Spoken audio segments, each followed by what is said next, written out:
Okay, let's start. Good morning, everyone. Bali, ito yung ating buena manong kapihan sa Senado for 2015. At ang ating buena manong guest for today ay yung naka-jamming natin last Christmas party. Ang chairman ng Committee on Local Government. Nalimutan niyo na, sir.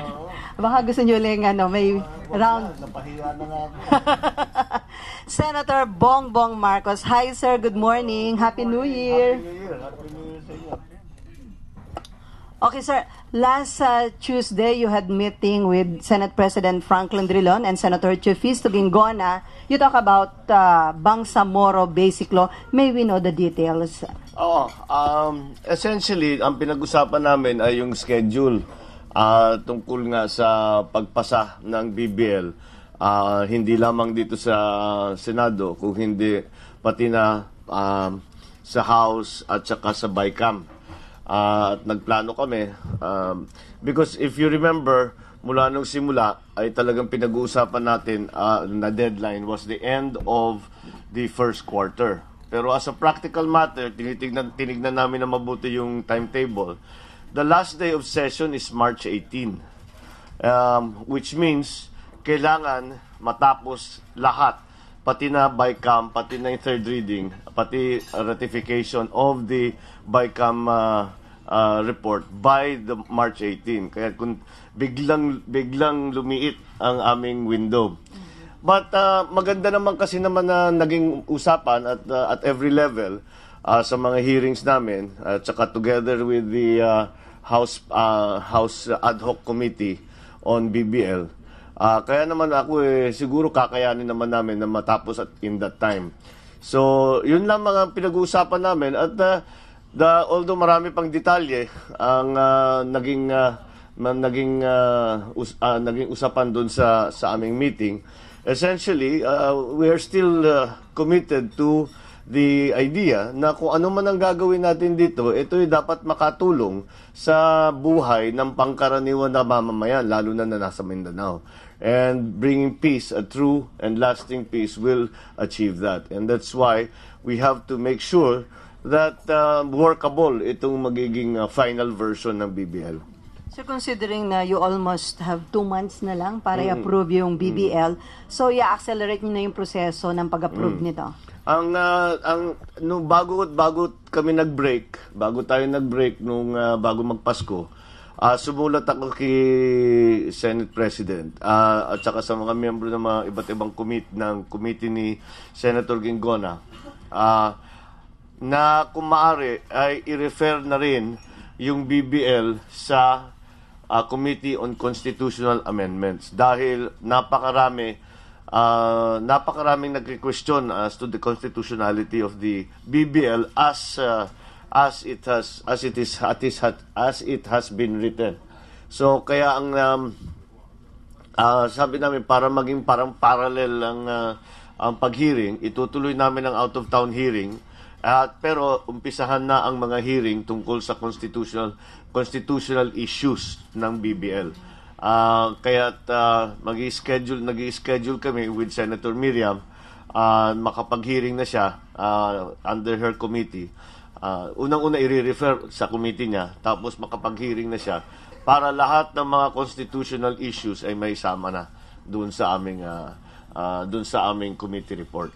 So sir, when is the resumption ng hearing sa BBL? Simultaneous ba yung sa probinsya nyo pa and then yung hearing ng...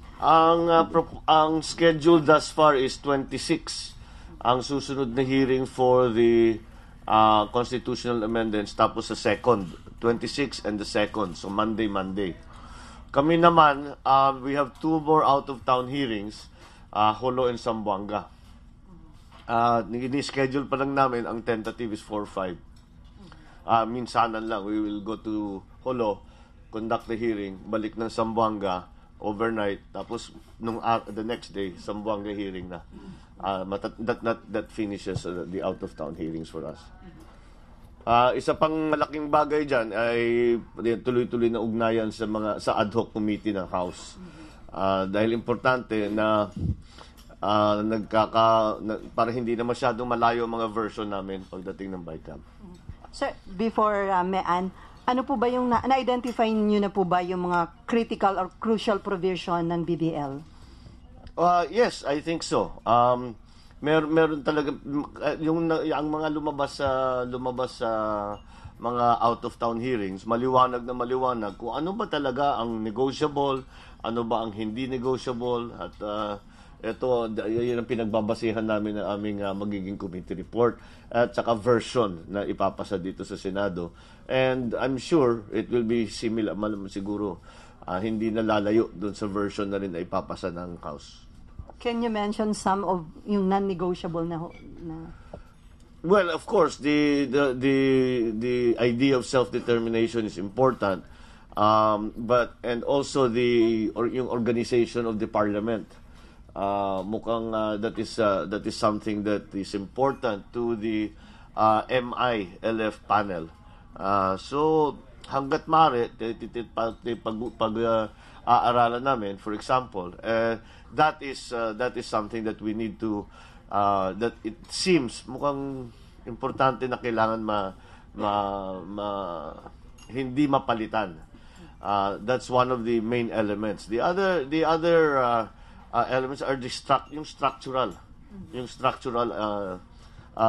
yung structure ng gobyerno ng Bangsamoro, of the Bangsamoro government. That perhaps we have a little leeway, pero essentially kung ano yung kanilang napirmahan sa framework agreement, hanggat maaari isusundan namin yon.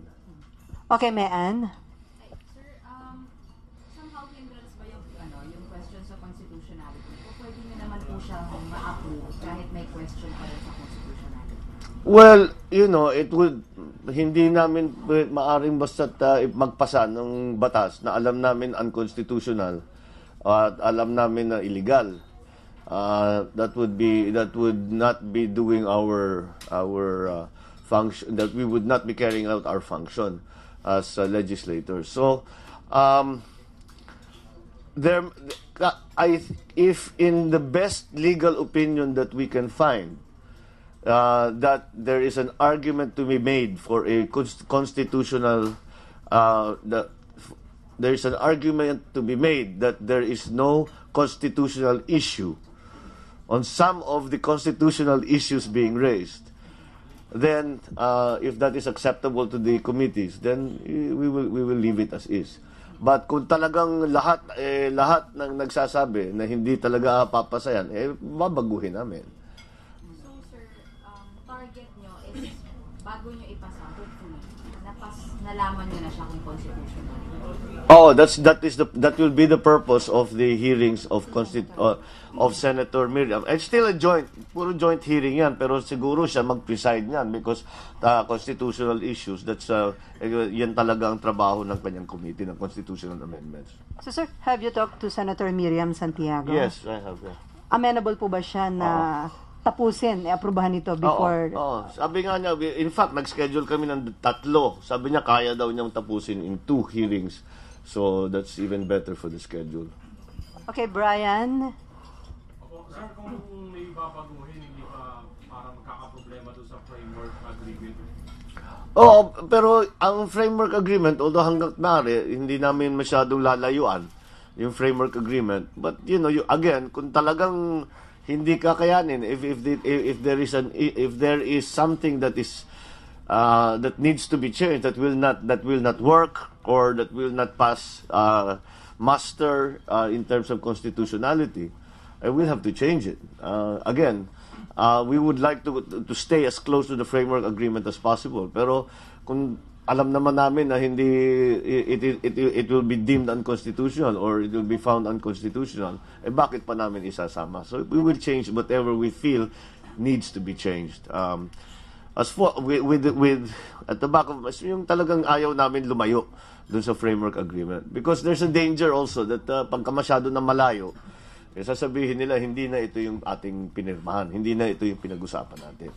But as long as I think all the parties are agreed, basta't maliwanag na tayo makakamit natin ang matagal na nating hinahanap na kapayapaan para sa mga tiga Mindanao, ay palagay ko papayag naman lahat ng mga interested parties, stakeholders, at even signatories. Okay, Ryan. Sir, exactly what are those constitutional issues? Mahaba-haba. Comfortable with? Mahaba-haba yan. There are many constitutional issues. I don't want to preempt the findings of the hearings of Senator Santiago. So let us see how they come out. There have been positions taken by many sectors. Iba-iba ang kanilang mga argument. Kaya pag-aralan muna natin. That's why nung bago nga tayo nag-break, sinabi ko, dapat umpisahan na natin yung usapan. The original schedule kasi ay pag meron ng draft final version, saka ihihir sa Constituent Amendment. So sabi ko, hindi na aabot. Ipagsabay-sabay na natin. Kaya naman eh. Okay, before Brian. So, sir, mid-February, target nyo ba na may committee report and then sa plenary na siya? Oo, Sponsorship? dapat may report out na by February para masundan yung March 18 na deadline. So, at saka I think kung magkagipitan, pwede naman i-certify. So, more or less, ganun ang aming schedule. Sir, right now, sir, certified as urgent o hindi pa ng palas itong BBL? Hindi pa. Dahil wala pa naman nasa committee pa lang eh. But baka dumating tayo sa ganung klase sa ganung klaseng sitwasyon dahil really the deadline is very close. Okay, Brian. Sir, pero malaking issue pa rin yung sub-state or yung state within the state. That's the main constitutional question. Does this constitute a state within a state? And that is why the decision of the Supreme Court on the MOA becomes very important. Kasi kung anong mga naging basihan ng pagka-find nila na unconstitutional, baka nandiyan pa sa loob ng BBL. So, kailangan ayusin yan para hindi mapunta sa parehong sitwasyon ng MOA-AD. So, sir, considering na nakikipag-communicate kayo sa ad hoc committee sa House? Oo, yun ang tawag nila, ad hoc committee. So, you are expecting na yung Senate and House version na mapapasa almost the same at hindi na mahirapan pagdating sa BICAM? Well, I don't know about almost the same, but at least hindi na masyadong maging mahaba ang proseso because kung nagko-coordinate kami, more or less, siguro detalye na lang ang kailangan ayusin pagdating ng BICAM. At least that's what we are hoping for. Okay, any related question about BBL? No more? So, sir, Nympha.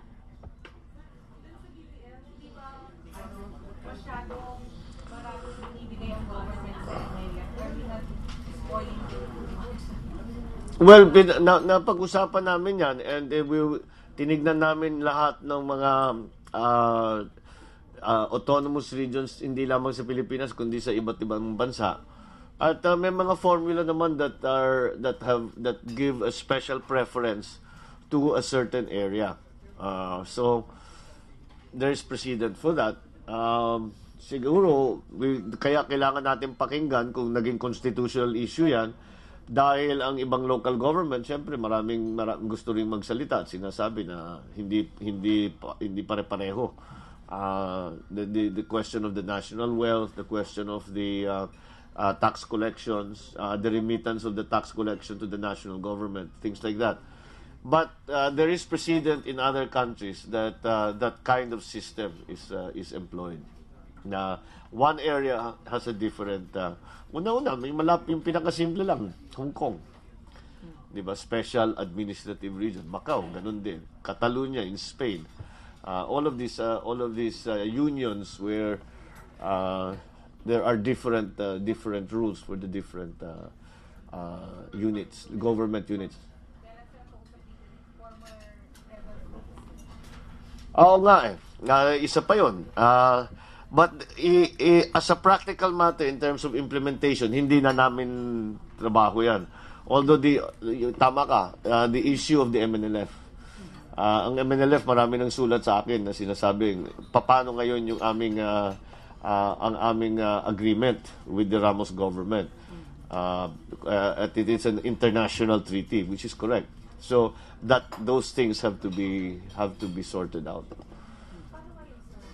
Yung concerns ng MNLF, how are you taking into consideration? Again, that will really be a problem of implementation. We have to focus on the BBL make it as workable as possible. How the government, the national government, will then handle the differing interests because of the MNLF and the MILF, then that is something that the government will have to do. OPAP will have to deal with. Okay, no more questions about BBL? Okay, Estong.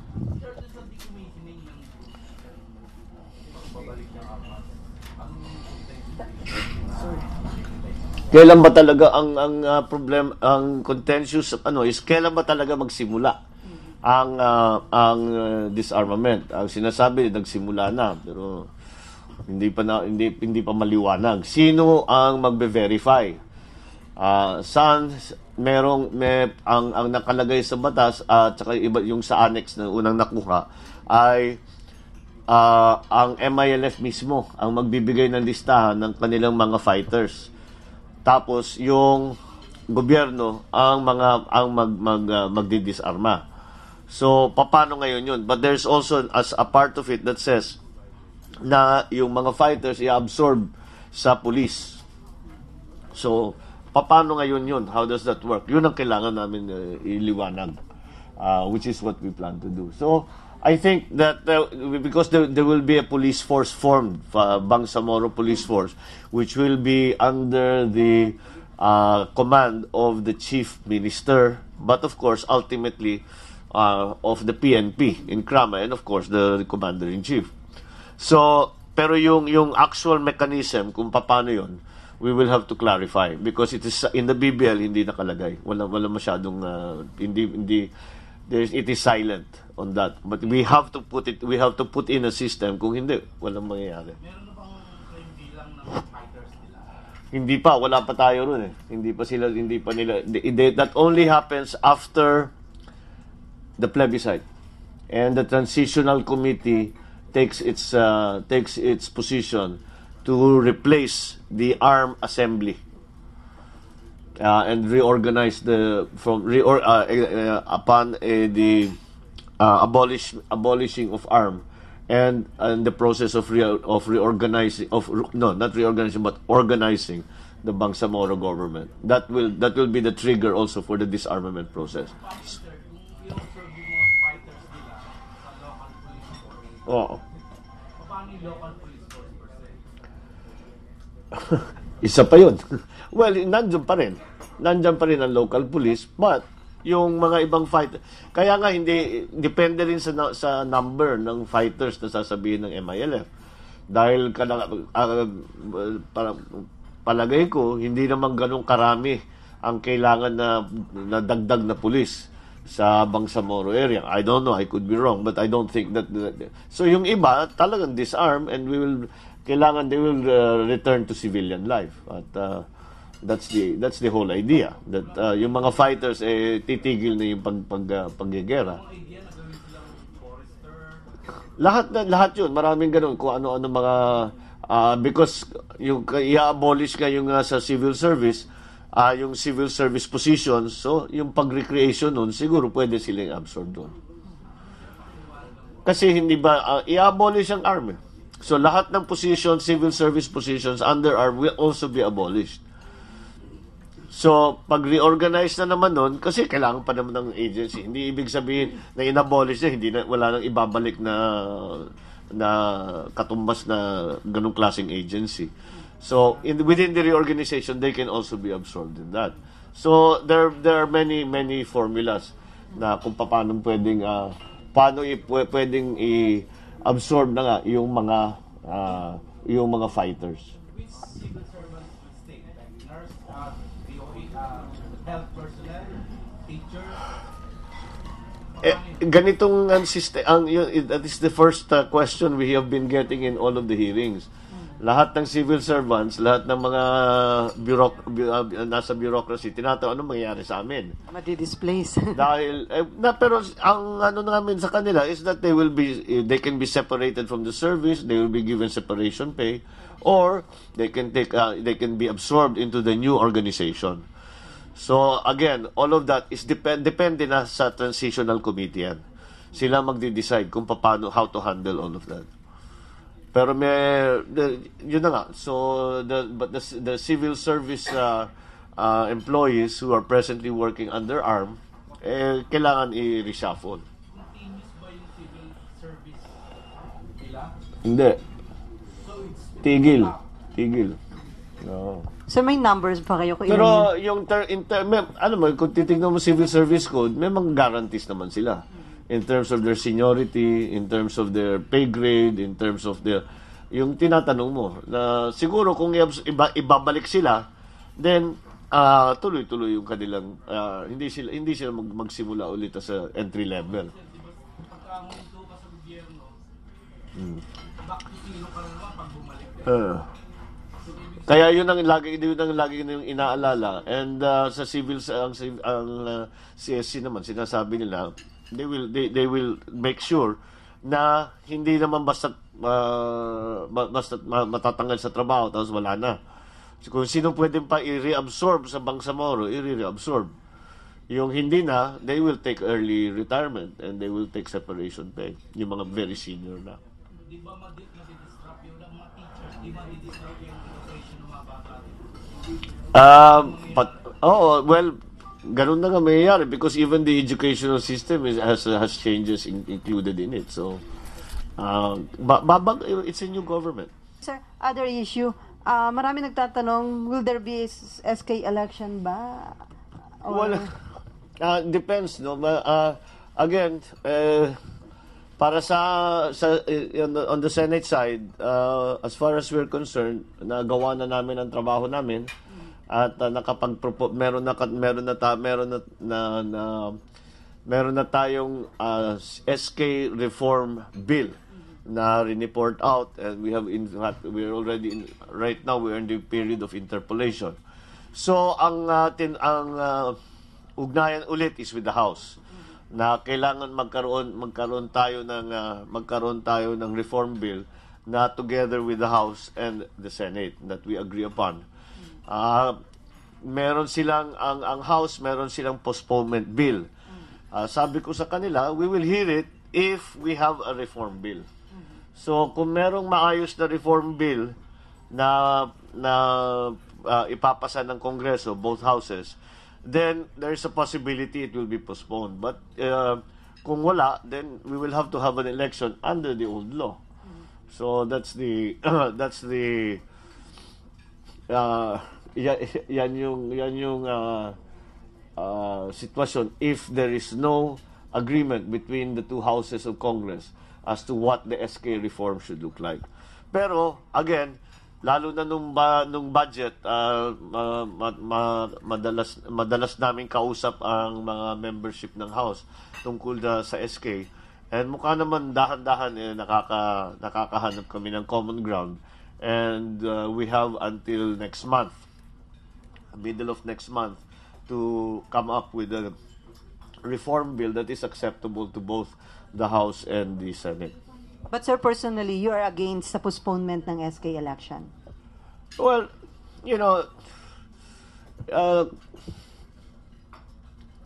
I would prefer to have an election in February. But if it is going to be under the old law, sayang lang. Bumalik din tayo, parang walang nangyari. Bumalik din tayo sa dating sitwasyon. Tanggap naman natin lahat na may mga problema na kailangan ayusin sa sistema ng SK. Sayang naman. This is an opportunity. This is an opportunity for us. So hangga't maaari, ang importante sa akin is the primary concern is that we have an SK reform bill. If we have to postpone in February to get that SK reform bill, then siguro that is a reasonable compromise to expect from both houses. So kung mapupospone, kailan na lang, sir? 2016? Or Hindi, sa barangay election. Ah, October kasabay. of 2015. So this year pa rin. Yun ang bill sa House.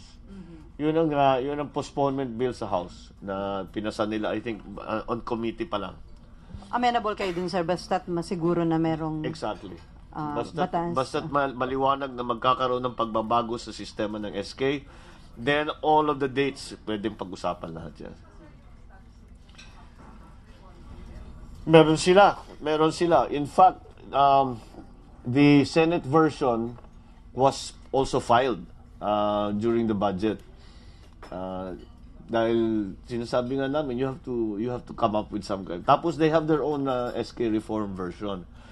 Kasi ang talagang sa House gusto lang abolish. Sabi niya, hindi pwede yan. You cannot do that.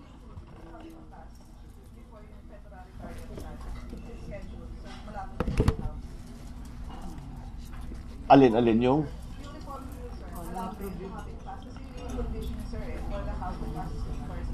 As long as makikita naman natin, you can see naman kung the process is ongoing eh. So far, noon, walang nangyayari. So ngayon, nakikita naman natin that they're really trying to come up with a good reform bill. And in fact, that's why we're closely coordinated with not only the Committee on Local Government in the House, but all the congressional leadership. Dahil nga sinasabi niya, basta't mag-commit kayo at maliwanag na talagang desidido kayo na magpasa ng reform bill, then we can compromise on the other items. I'm sorry? Kaya pa. So yung abolition na gusto nung Kaya nga medyo nakakalungkot at hindi nasama dun sa priority bills, yung 18 priority bills na binigay ng Palasyo. I was hoping that the SK would be included para noon maudyok ang ating mga kasamahan sa House.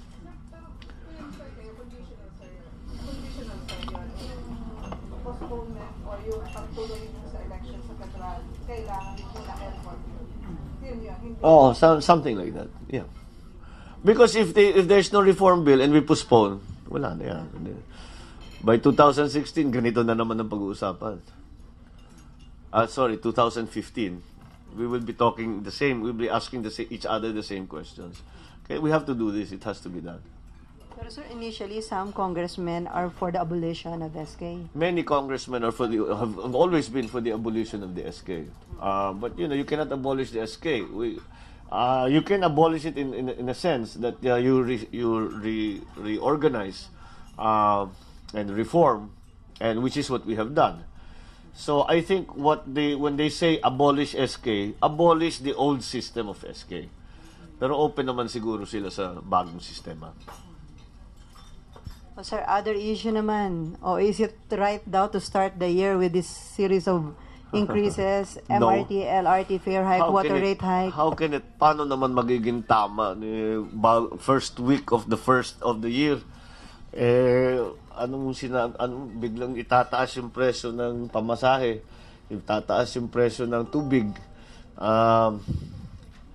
biglang-bigla at may hindi maliit ang pagtaas. Siguro sana naman yung sa water rates, siguro naman kahit na may desisyon na sila, pwede siguro pakiusapan naman, wag naman biglang lump sum na napakalaki. Dahil masyado namang masakit sa bulsa ng mga tao yan at biglang-bigla sana baka pwede over the next few months dahan-dahan siguro iakyat. That's a distinct possibility. Yung sa MRT, hindi ko maintindihan kung bakit nangyari, paano nila inapprove ito. Dahil biruin mo, pagkatapos na nagka-problema, sunod-sunod na problema yung MRT, bago inayos yung mga problema, tinaas yung pamasahe. That doesn't make any sense. At hindi ko nga maintindihan sino nakapag-desisyon na ito. Dahil it is a very poor, very ill-judged, it shows very poor judgment on the part of whoever made that decision. At, mabuti naman kung ang tao naman ay handa naman siguro magtanggap na medyo konti pataas yung pamasahe kung gumanda ang serbisyo. sumama ang serbisyo saka mo itataas yung ano.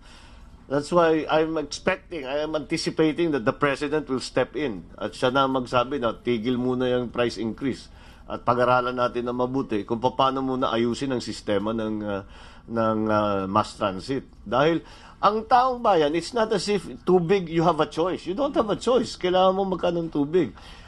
They don't have a choice. They have to get to work. The only options are public transport. So, bus, jeepney, tricycle, at MRT. Yan lang talaga ang magagamit ng taong bayan. So, it is a very big imposition on them. And hindi maliit yung price increase. So, biglang-bigla, ramdam na ramdam ng tao yan, na additional cost of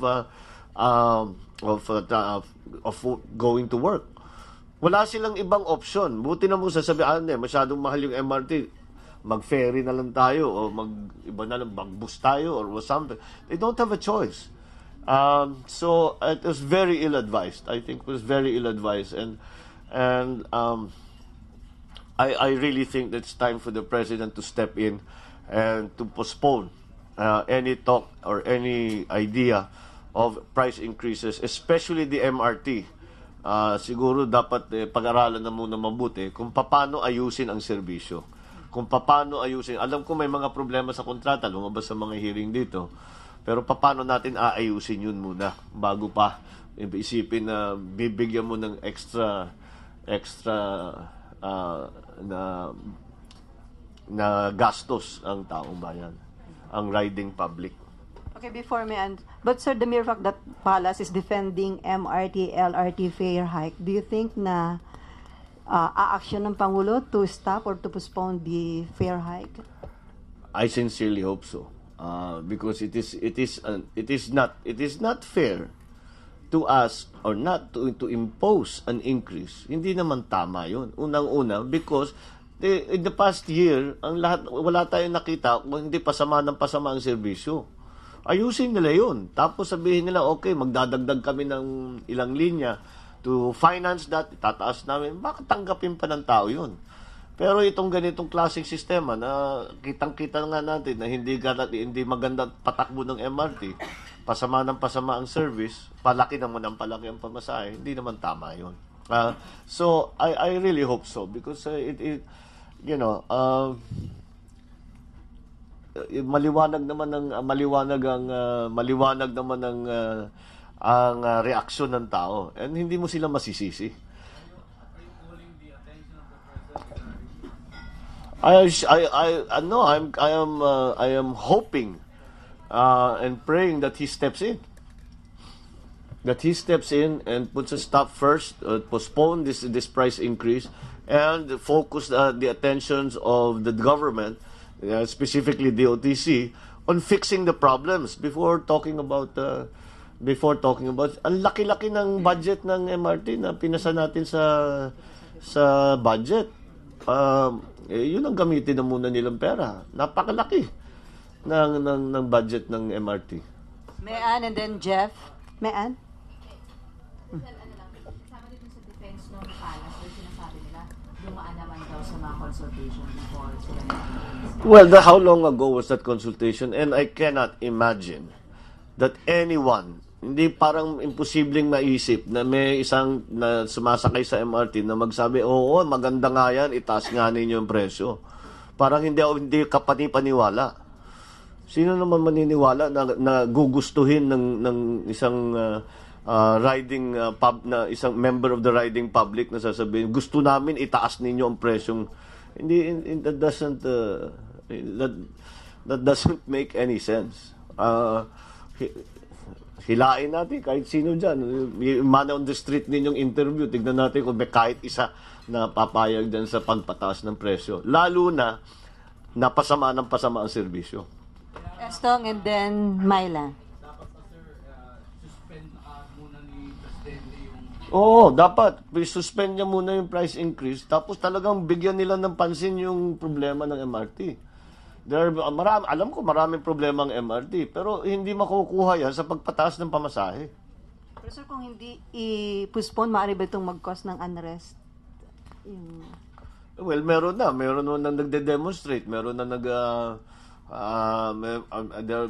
marami na nagrereklamo. How far they will take it, alam mo naman ang Pilipino, napaka-pasensyoso. But siguro naman maliwanag na the timing is wrong, the reasons are not acceptable, and that there is another way. Maaari naman i-postpone yan Suspindi muna yung pagpataas ng pamasahe. Ayusin na yung serbisyo. Tapos pag meron na tayong ipagmamalaki na magandang patakbo na, maganda na, sige, pwede natin itaas na yung presyo ng konti. At saka wag yung biglaan na ganyan, na wala naman sinasabi, bigla na lang, pagbalik ninyo galing sa bakasyon, eto na yung sabay-sabay pa, sumabay pa dun sa tubig. So, I don't know who decided this, but it was a very, very poor decision. Myla. Dinidepensa ng palasyo, hopeful pa rin kayo na Dahil matindi ang reaksyon ng tao. Sana makita, siguro naman nakikita nila yung reaksyon ng tao. At, i-analyze nila na mabuti kung ano ang magiging epekto sa bulsa ng mga sumasakay ng MRT, ng mga gumagamit ng tubig. Again, you have to remember, you cannot live without water. You cannot go to your work without the mass transport, mass transit system. So hindi mo sinasabi na you have a choice. They have no choice. You're imposing this. Myla. And the fact na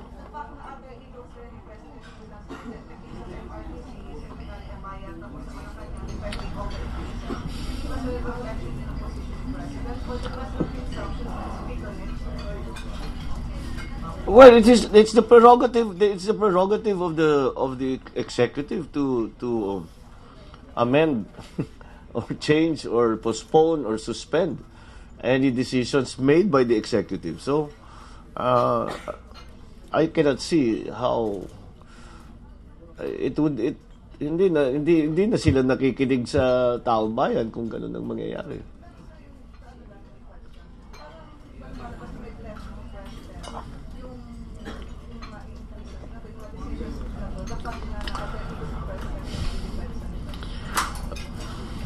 Siguro dahil nga masyadong malaki ang reaksyon ng tao kontra dito sa pagtaas ng pamasahe. Baka hindi nila ini-expect 'yun. Kaya akala nila pwede. Pero nakita na natin na yung reaction has been very strong. Dapat naman they take that into account.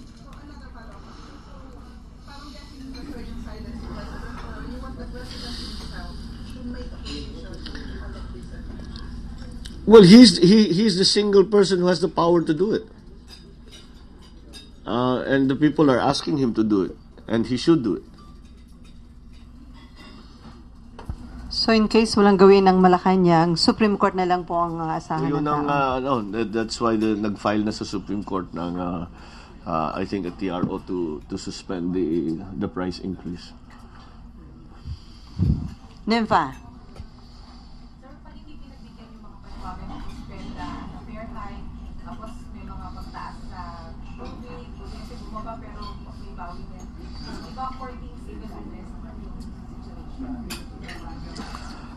Well, it doesn't make for a stable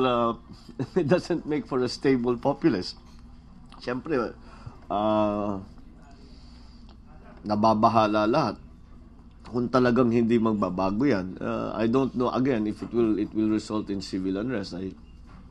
But it depends, I suppose, how you define civil unrest. But palagay ko nandun na tayo. Nagde-demonstrate na, nagrereklamo na, lumalabas na, nag-file na ng kaso sa Supreme Court. So, I think we are there. I think we are beginning to see, nakikita na natin, may civil unrest na. Napunta na nga tayo doon.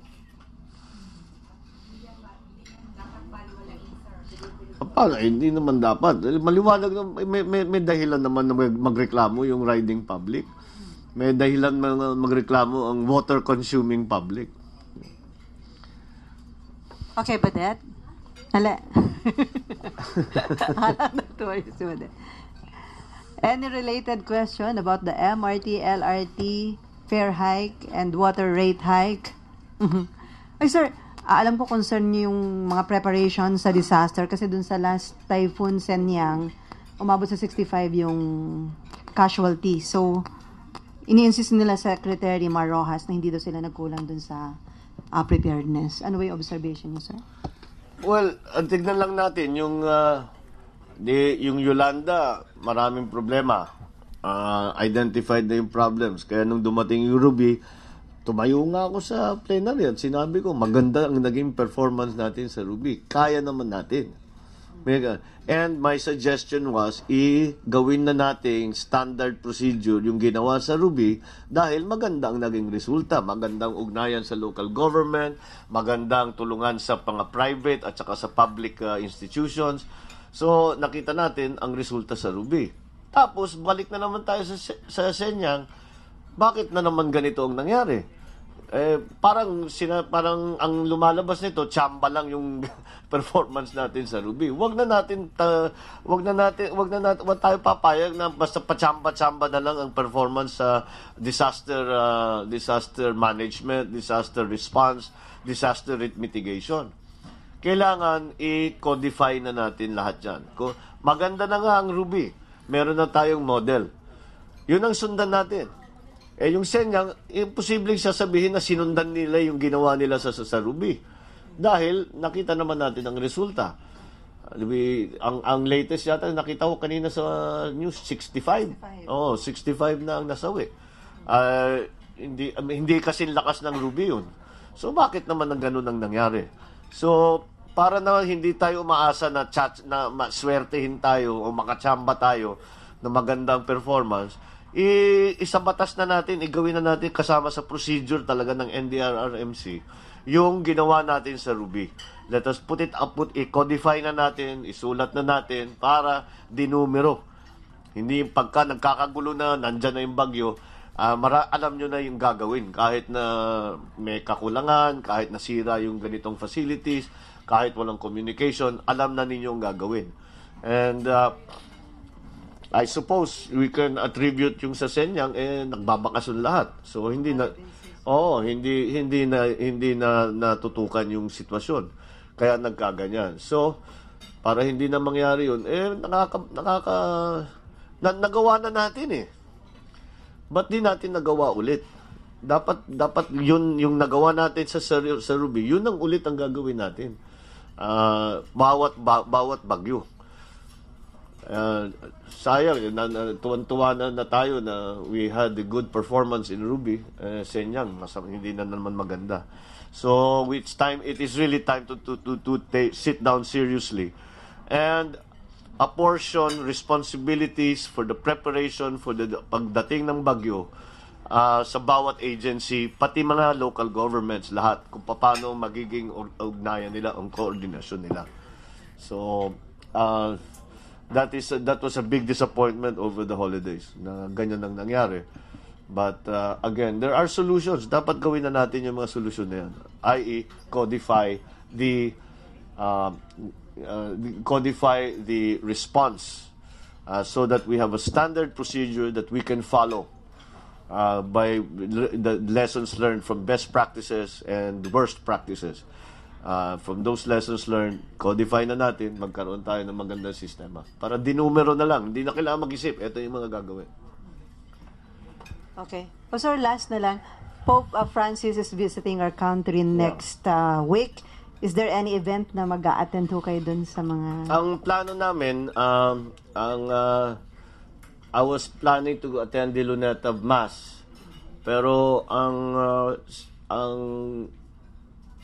advice sa akin is that siguro it's better, tiga Tacloban ka, you go to Tacloban para at least if you get the chance, magpasalamat tayo sa Pope na sa kanyang attention na binigay sa mga biktima ng Yolanda. So, ganun ang gagawin namin. I will be going to Tacloban on the 16th to be there the 17th. The Pope is there on the 17th. Sasalubong kami, tigarong kami. So, we will welcome our Pope.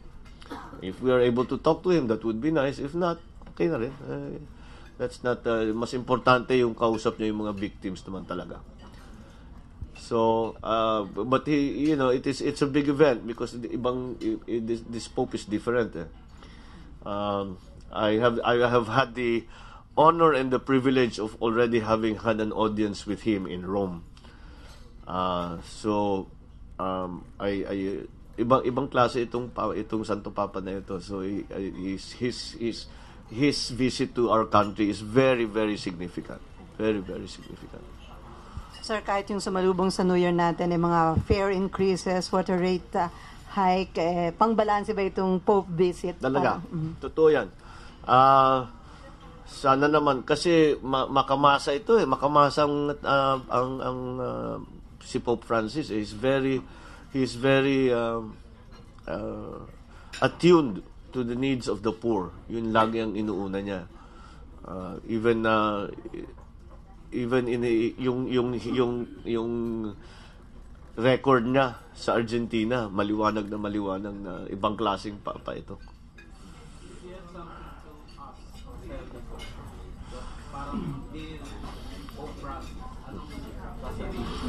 I was able to talk to him.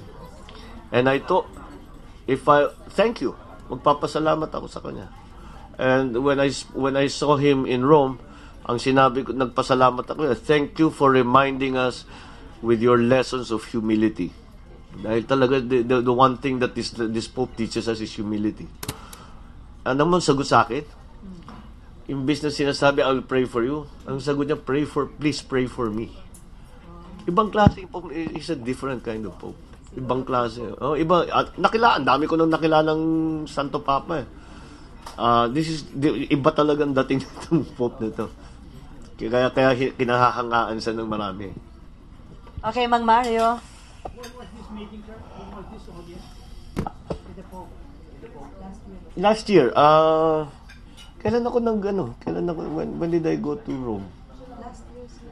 July, no? Yeah, July. Alam ko mainit eh. With your family, sir? No, with my wife and my son. One son. Siya lang ang nakalabas ng eskwela eh. The others were in school. So sinama namin.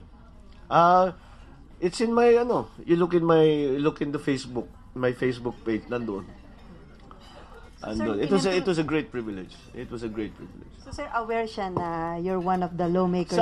Sabi niya, I'm from the Philippines. Sabi niya, I'm Enero. I'm coming in January.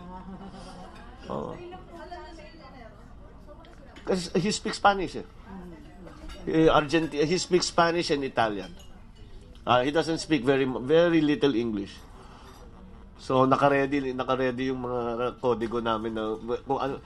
Actually, nakakatawa na naka-ready yung mga kodigo namin pero nung nandoon na nautal kami lang. Hindi na namin nasabi yung aming mga napaka magandang message na hinanda. Pero yun na nga siya, I'm Filipino. I'm from the Philippines. Enero. I arrive. I come Enero. Simula nung kayo nasa Malacanang. Since birth. Lahat ng Pope na nakilala ko except for Benedict. After the first mula nung naging presidente and father ko, lagi ako sinasama ng mother ko pag may audience with the Pope. Si Benedict, kaya napakabait ko. With that? Dahil I'm influenced by the highest priest of the land, of the ano? Pinadistansya ba yung mga politiko? Ay, hindi. Kasi ayaw niya makipag-usap sa mga politiko. Gusto niya makamasa talaga ito eh. Iba talaga siya eh. Of course he is interested to meet with important dignitaries.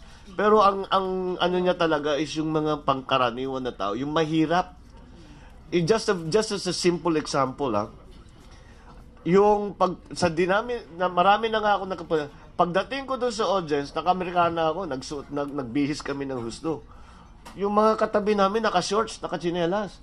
Sabi ko, mula sa lahat ng bisita ko sa Santo Papa, lagi kami pinagbibihis. Sabi ko, bakit itong mga kasama namin hindi na nagbihis? Sabi niya, tinanggal nitong Papa na ito ang dress code. Kaya yung mga, at saka pag nakakita ng bata, hindi niya iiwanan talaga. Ibang klase itong Pope na ito. Pag babalikan niya, pag may isang batang lumabas, malayo na siya, binalikan pa niya.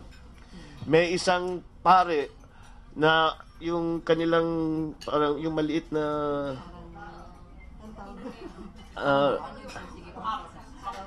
yung pinabe-bless niya sa Papa, tinanggal niya yung kanya, binigay niya na ganun, kinuha na lang yung ibang klase itong Papa na ito, ibang klase. Ha? At saka hindi siya nagbibihis nung yung formal na lagi lang yung puti. At saka hindi nagsusuot ng pula na sapatos. Hindi, iba. He's really different. He's really different. I have had the honor and Ha? Sandali lang, dadaan lang siya, tapos kakausapin. Pero hindi nga nagmamadali eh. Kung anong gusto mo sabihin, sasabihin niya, tapos sasagutin niya. Kung meron ka pa sasabihin, aantayin ka. Basta't naka-wheelchair, basta bata, didikitan niya, pupuntahan niya yan. Ha? I'm sorry? Ano pa ibang nasabi niyo, sir? Wala nga, nautal na nga eh. Hindi, yun na lang. Nasabi ko that I'm from the Philippines. I'm coming in January. Tapos sabi ko, I just wanted to thank you for your lessons of humility. Kasi yun talaga ang yun ang nararamdaman mo sa kanya. That, his own humility. Sir, ba't nautal? Parang ganun lahat yung mga sinasabi ng mga... Rockstar eh. The Pope's a parang may rockstar. Holy Spirit He's ba? a rockstar. Ibang dating talaga. He's a rockstar. Okay. Yung kasama ko nga, yung nakalimutan nga halikan yung singsing eh. Ganun nga eh.